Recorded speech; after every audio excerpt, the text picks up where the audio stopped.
Au Moyen-Âge, les mineurs ont remarqué que plus ils creusaient profond dans la terre, plus il faisait chaud. Ce qui leur montait à la tête. Mais le physicien Lord Kelvin, celui de la température, avait une théorie. La Terre est née chaude et n'a fait que se refroidir depuis, comme une patate cuite sortie du four. De plus, Kelvin pensait que cette idée lui permettrait de calculer l'âge de notre planète. Imaginez sortir 2 patates cuites récemment du congélateur. Une y était depuis 1 minute, l'autre depuis 1 demi-heure.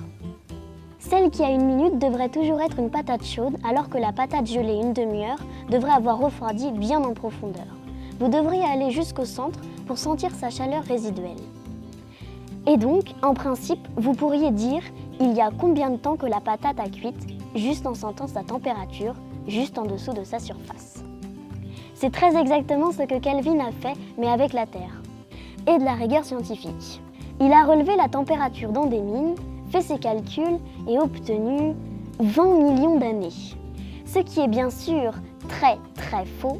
La haute température juste sous la surface terrestre a fait penser à Kelvin que notre planète venait de sortir de son four cosmique, alors que nous savons aujourd'hui qu'elle a 4,5 milliards d'années. L'erreur de Kelvin est attribuée au fait qu'il ne connaissait pas la radioactivité qui crée beaucoup de chaleur dans le noyau terrestre et garde la planète chaude.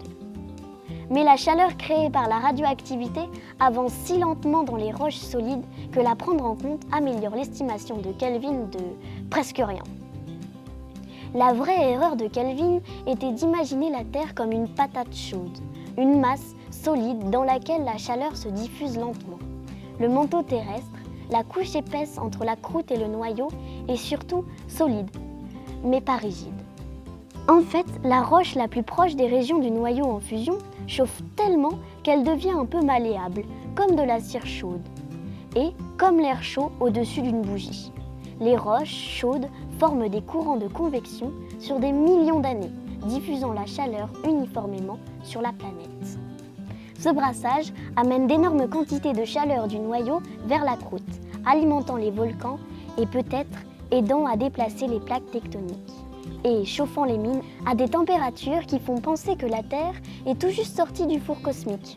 Alors que non.